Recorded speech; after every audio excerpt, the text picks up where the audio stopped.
ቋንቋችሁን ብሔራችሁን የተደገጣችሁ የምታመልኩ ሰዎች የሚመካ በእግዚአብሔር ይመካ ነውና ከዚህ ውጡ። አፈሩን አፍሳችሁ ብሔር ምንድነው ብትሉት አማራ ነኝ ይላል፣ ኦሮሞ ነኝ ይላል፣ ትግሬ ነኝ ይላል። ሰው እንዴት ብሔር ያመልካል? እንዴት ቋንቋ ያመልካል?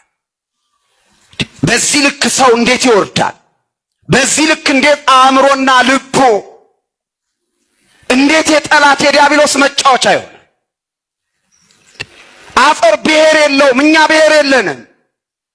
እንደው አንድ ምሳሌ ልንገራችሁ። 2018 ይቀር ከተባለ ከአገልጋዮቹም ከአማኞቹም ነው። ይቀር እግዚአብሔር የበጎ ዓመት ያድርገው ከተባለ ከኢትዮጵያ ምድር መራቅ ያለበት ዘረኝነት። እውነት ውሸት? ልጠይቃችሁ አንድ ጥያቄ።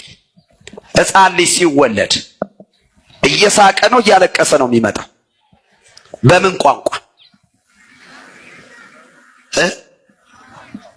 በምን ቋንቋ?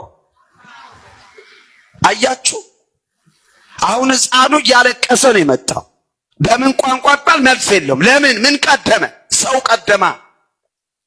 ሰው ነው የቀደመው፣ ቋንቋ አልቀደመም። እባካችሁ ልባችሁ በዚህ የተዘጋባችሁ ሰዎች ክፈቱ። ቋንቋችሁን ብሔራችሁን የተደገጣችሁ የምታመልኩ ሰዎች የሚመካ በእግዚአብሔር ይመካ ነውና ከዚህ ውጡ።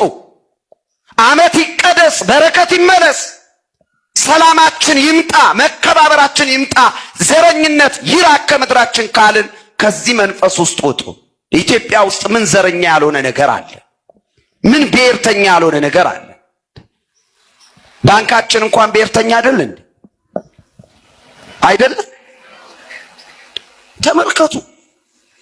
ከዓመት ዓመት ሰው በምግባር እየተለወጠ፣ ከዓመት ዓመት ሰው በበጎነት እያደገ፣ በጥበብ በሞገስ በመንፈስ እያደገ፣ ንስሐ ያልገባው ንስሐ ገብቶ፣ ስጋው ደሙ ያልተቀበለ ስጋው ደሙ ተቀብሎ፣ ከእግዚአብሔር የራቀ ወደ እግዚአብሔር ቀርቦ በመንፈስ ያድጋል እንጂ ቁልቁል እንወርዳለን እንደ ካሮት።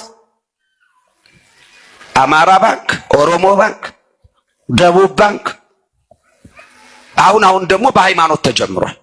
እግዚአብሔር ያርቀልን። አሁን በሃይማኖት መጥቷል። ከክፉ ሽሹ። በጎ ዘመንን ለማየት ከክፉ ሽሹ ያለው ከዚህ ሽሹ።